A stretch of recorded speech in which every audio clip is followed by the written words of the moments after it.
In order for us to grow individually and as a whole, these conversations are necessary. Let's get it.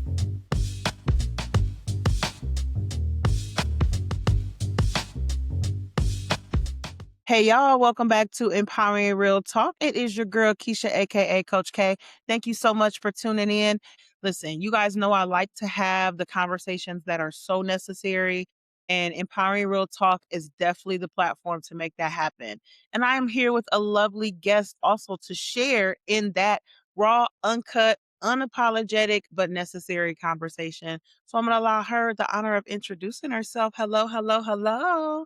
Hello, Kisha. I'm Barbara McAfee, and I'm coming to you from near Minneapolis, St. Paul, and I am a quote unquote midwife for voices.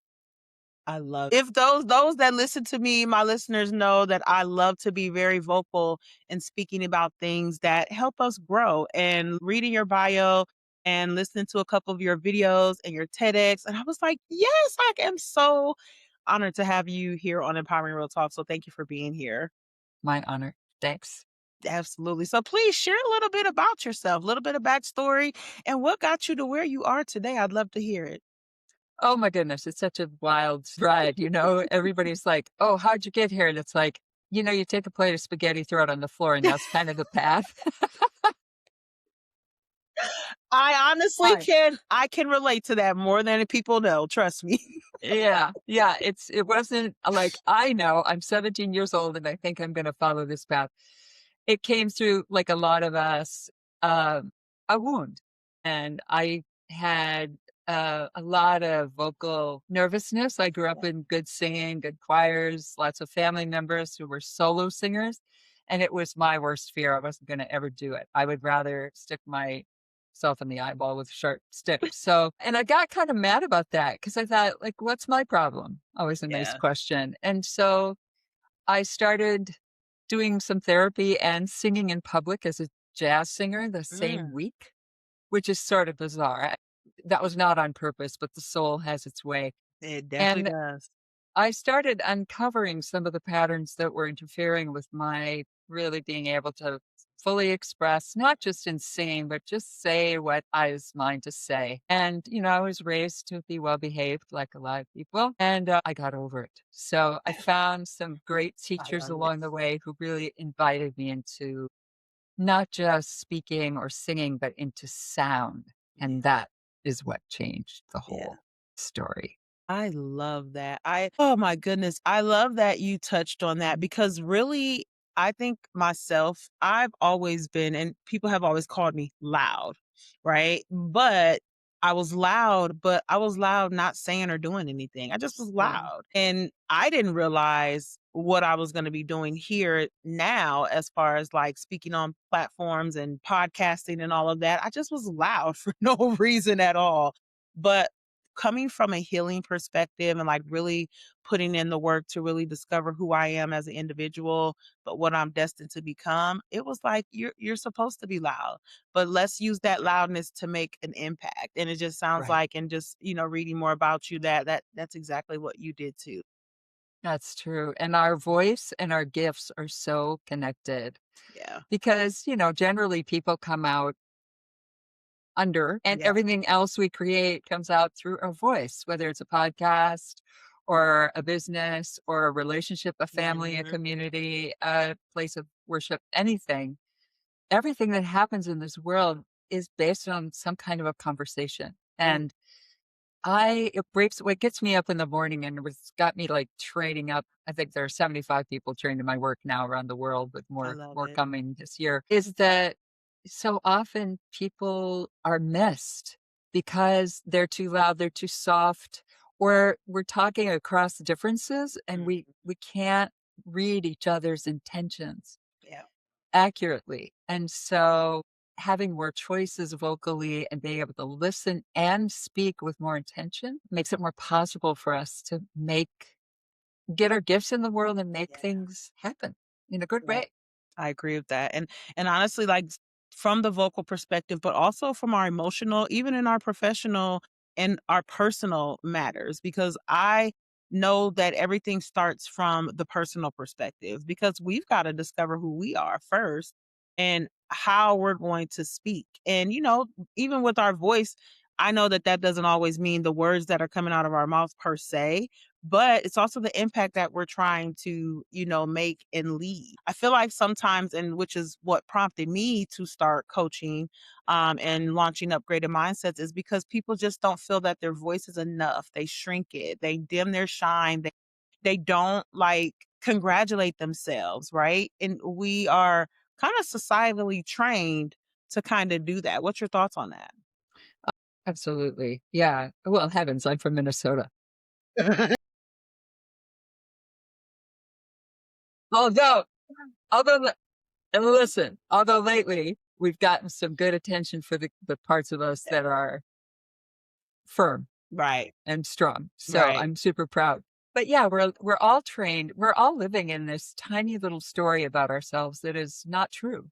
And it was formed by cultural norms, generational trauma, our own biography, something somebody said to us when we were 8, commercials, the media, all the things. And all of that gets glommed onto our bodies, our identity, and our voices. And I think we deserve to be whole while we're here. That's what we're doing here. We're in school. And so I've learned a lot through a lot of different methodologies, a lot of therapy, coaching, I was a leadership development person for 12 years. I did organizational change. So I've learned a lot of methodologies Yeah. for transformation.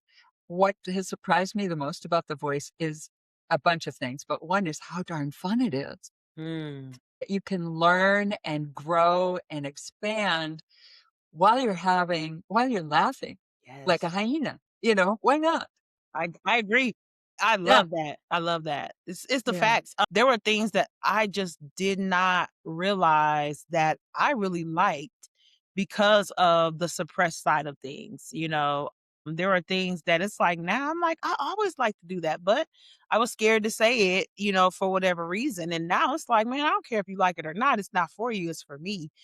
Right. So being able to kind of like put that into perspective, and I love we're talking about that because I feel like sometimes some common habits, are unintentionally designed to weaken our voices, but it really involves us becoming mindful of those things so we can work to change those. And I know you kind of help individuals do Mhm. that. I'd love for you to share a little bit more about that.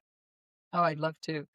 Yeah, I do a bunch of different things, a lot of it online. One of my favorite things is full voice Mhm. fundamentals, which is like the entry point into my approach to voice, which is the 5 elements framework. So I take the voice past speaking, past singing into sound and kind of divide it up into 5 distinct elements: earth, fire, water, matter, and air. And Mm, each one correlates with a part of the body, and we play with all of them and kind of welcome them all home.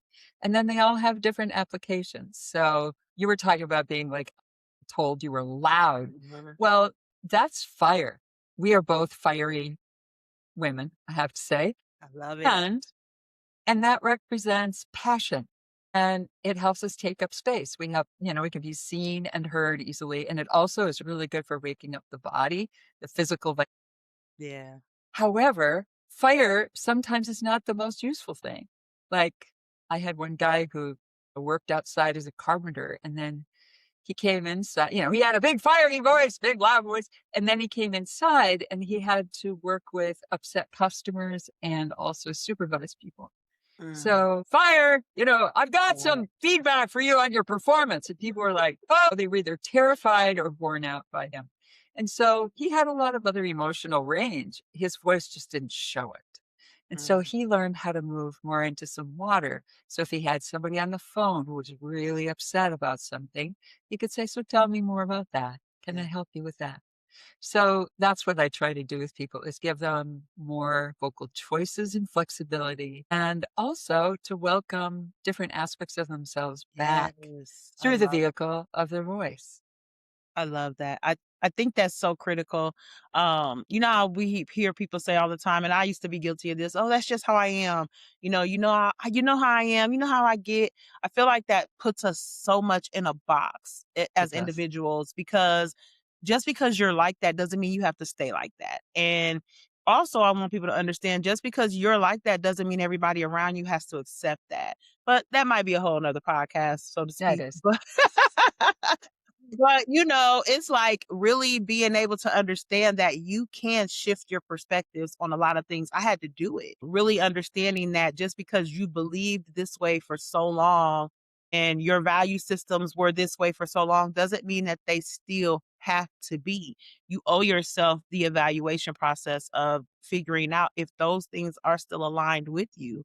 And I know that you help individuals figure that out. You just described it in that story because he could have just defaulted to the one thing, but you gave him avenues of other things, and I know that he benefited from that because He for really one, the did. perspective was shift, so I think that that's awesome, and I think that it's just so important that we really continue to teach and encourage others to really shift their perspectives. Now, if that's just how you are and you've done the work to figure that out, be unapologetic in that, but are you truly doing the work to figure that out? And I feel like sometimes some people aren't. They just say they are, but people don't like to get uncomfortable and really figure themselves out for real.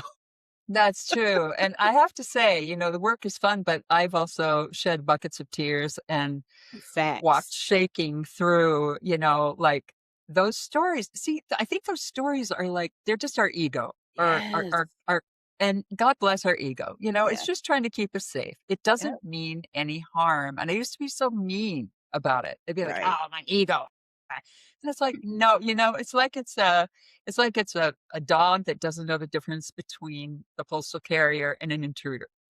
It's Yes. just trying to keep us safe. That's Bless its it. sweet little heart. Yeah. And so to me, discovering how I'm wrong about myself, how my story is too small, feels like it has to be kind of a negotiation with that part of me to say, "Oh, honey, um, I'm gonna go Right. into this other place right now, and I'll be back. Yeah. It's okay." So it feels like it's more of a sweet partnership rather than "Shut up, sit down, shut up." It's like, "Oh, darling, I'll be Right. back.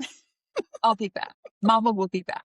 Mama will be back. I will be back. Sit, Oh, and when I'm stay." coming back, I'm gonna be a little more mentally healthier because I'm gonna be able to help you and support you, that internal person, as well as outside people too. I think Correct. I am such a self-critic, and that's Yeah. something that I had to work on. Um, but I also realized where that came from, just years of suppressed emotions, trauma, all of those things play a factor in really embodying our voice from a mentally healthy perspective. I know what I had to do and I know what I'm still doing because one thing I understand at the power of my voice now is that I have become a lifelong learner. I'm always listening to other people. I'm always asking for insight. I'm always sitting at tables where I know people are ready to have those conversations. Is that something that you found yourself doing, as you endure on your journey? Absolutely.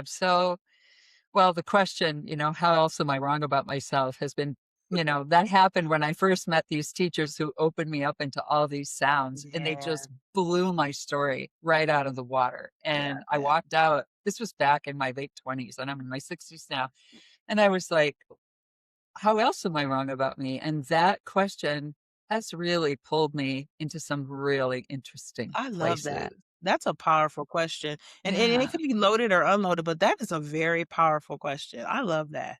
That's probably Mm. a reflective question that I think I'm gonna ask myself after we get Mm. done. So Okay, well, thank you enjoy for that. enjoy that. Yeah, I know, right? I know. I wanna ask you, like, cause you, like, do all kind of things. It's not just the conversations, but you also have, like, some techniques and something. And so, like, what would be, like, a practical technique that someone can use when they're really about to speak up, but maybe nerves are trying to take over, anxiety might try to, get in the way and stop that? Is there, like, some type of maybe, like, a beginner technique or a simple technique that you would probably recommend to anybody? Well, as a graduate of the Stage Fright University, Hello. I was a hot mess for so many years. And so I wish I could say, "Oh, well, there's this one little technique and you'll just be fine." It's like, Yeah, no, actually, you just have to keep stepping up there again and again and again to get I over agree. being afraid and get more interested in what you want to give the people rather than what they're thinking of you. Because they're not thinking about you, they're thinking about them. They're not paying That is attention. facts. Yeah, no, they don't care. They're just yeah, they're not Yeah. paying attention to you. And but in order to just like open up and wake up the voice, I really like to suggest people like make some sound like before they like in their car usually. And a really quick way is to go through the five elements laughing. So I'll just show you really quick. Mhm. So you can laugh like Santa. Oh, that's the earth. And then you can laugh like kind of an obnoxious, I don't know, Las Vegas comic. So there's that one. And then you can laugh like a British lady who's had a little sherry. So that's the water. And then a witch. So that wakes up all the resonators in your face. And then you can laugh like a baby. Aw. And so, I mean, that's just a quick thing. I don't care if you use the 5 elements or not, but I Right. think just getting out of the tiny little range that most of us live in. Yeah. So you can voice your yawn, or you can yell, or you can howl like a wolf, or whatever it is. But just get outside of Yes. the speaking and singing out into the realm of sound, and it'll Yeah. wake everything up. Wake everything up. I love that. Just doing what it is that you gotta do for you. I love Right. the laughs, you guys. I love the laughs. You guys, let us know in the comment section, when you're listening to this, what you thought of those laughs, because I thought they were pretty good. I want to share or talk a little bit with you about authenticity, because I Mm, know you've been on this journey for a while. And in your like opinion and insight, do you see a lot of people authentic versus performing? And when I say performing, they're basically just acting like, they may be doing something, but really not. Can you kind of spot the differences? Like, I'll give an example, like someone that's basically sounding confident, but you kind of see or hear that they're not actually being confident. mhm. I hear this question a lot Mm, because when you step outside of your precious little story that's too small for you, that's the first thing. It's like, "Oh, this doesn't feel authentic to me." Like I work with a lot of people who are introverted, yeah. and I always think, and I'm right in the middle, so I kind of go both ways very far.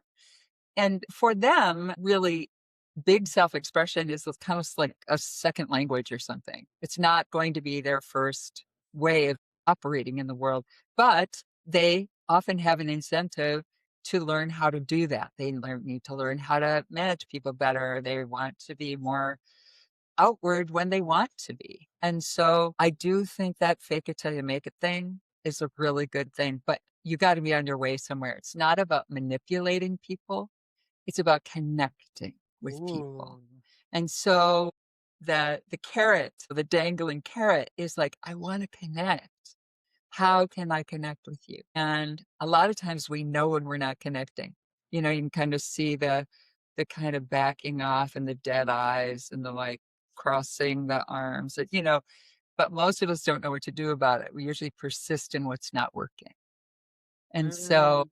to be able to play in all these different realms, then you, instead of saying, I'm going to be authentic to this little story, it's like, get a bigger story, Ooh, yes. right? And then you can, I didn't like the air voice at all. I thought it was like fluffy and stupid. And I'm 6'2". I could never get away with that stuff. So it just wasn't for me. But, Right. but Uh, I healed a lot of things. There was some healing, a lot of healing that needed Mm. to Yes. happen in order for me to like be that soft and that undefended and dreamy. And, it just made me not happy for a long time. But it's really helpful for when I want to tell a story. Let me tell you a story about that. Or I have an idea. Ooh, I'm interested in that. So I do think that that did not feel authentic to me when I started, but now I don't know who I'd be without that, and it brought a lot of healing. I love I love that. It reverts back to the holistic self, like Right. really just putting all of those things into perspective so it can help us from a holistic standpoint. I absolutely love that. As Mm. we get ready to wrap up here, I'd love for you to talk to the listeners who know they're meant for more, but they just have that struggle. They want to step out, they want to maybe share a story, but they feel like it's too much, it's too messy, or it's not polished enough. And, as being on the TEDx stage, we know, what comes along with that. But I would love for you to like give someone maybe a first step who wants to share that story, but just feels like, oh, I don't want it to be too much, too messy, or it's not polished enough. It's not perfect enough. Well, I do think, starting with the people who you know are gonna love you. That's one of the things I did with my stage fright. I'm also a singer and singer-songwriter and song leader and stuff, and so Yeah, I had one of the things I did was just gather people I knew would love me even if I threw up and fell down, right? I love that.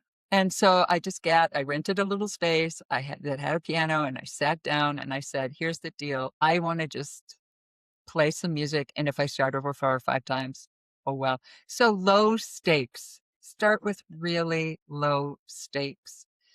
And then the other thing is as the stakes get bigger, in both of my TEDx talks, I actually fell in love with the process of practicing and refining. That became like the point, not the actual, and I do that with my concerts as well. The Right. practicing, I make something because of what it does to me as I'm making it.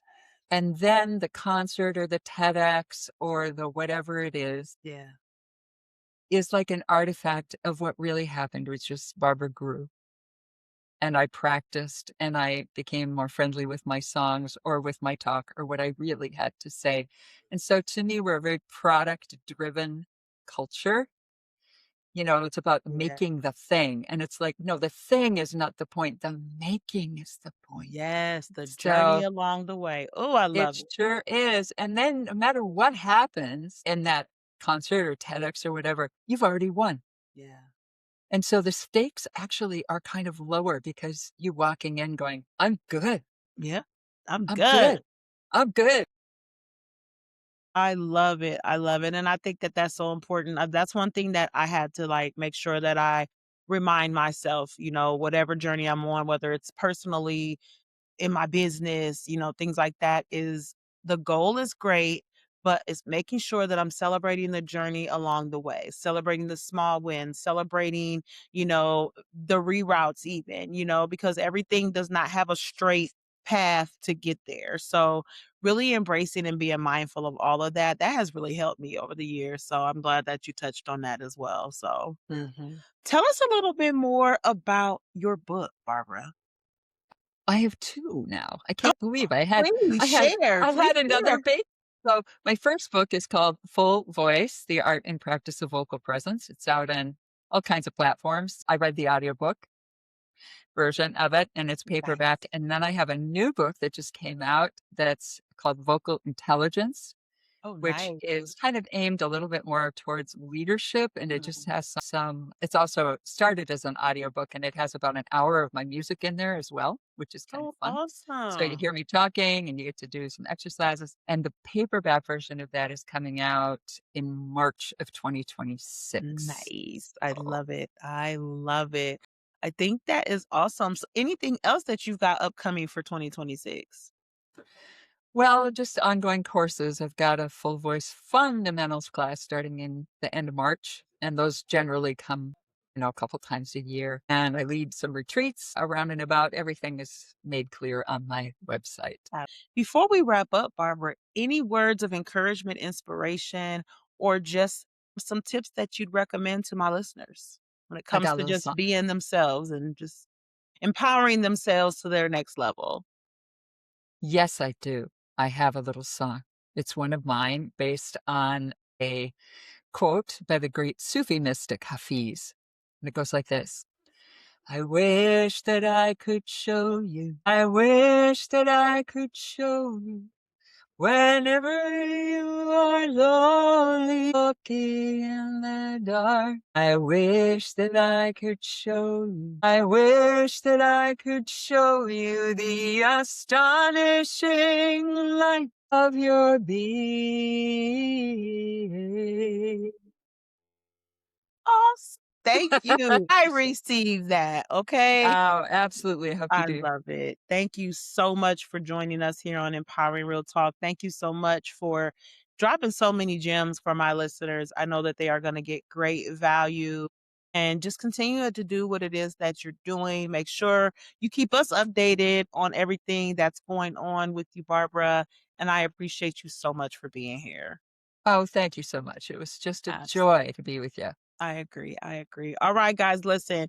The bottom line of it is you have the power to use your voice how you want to use it. Whatever it is, if it's singing, if it's advocating, if it's community, but also make sure that you start with you first because you guys know I tell you all the time the power lies within you. So once you're able to accommodate that, you're able to elevate that and become the best version of yourself and make a difference your way. All right. I appreciate you guys so much for tuning in. Make sure you have subscribed to the podcast and the YouTube channel. Until next time, stay empowered.